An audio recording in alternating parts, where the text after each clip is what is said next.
জমি সংক্রান্ত বিরুদ্ধে কুড়িগ্রামে রৌমারীতে ভয়াবহ সংঘর্ষে 4 জন নিহত ও অন্তত 15 জন আহত হন।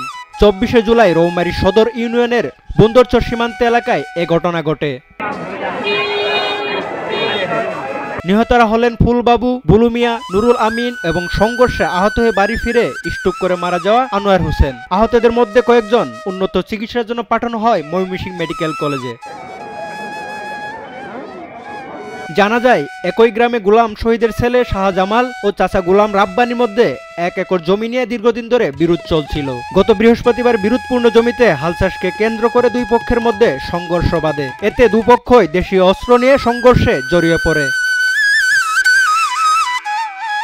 রৌমারী থানার অফিসার ইনচার্জ লুৎফর রহমান জানান, এ ঘটনায় একটি হত্যা মামলা হয়। একজনকে জিজ্ঞাসাবাদের জন্য আটক করা হয়েছে। বাকিদের ধরতে অভিযান চলমান রয়েছে। নিহতদের লাশ ময়নাতদন্তের জন্য কুড়িগ্রাম মর্গে পাঠানো হয়।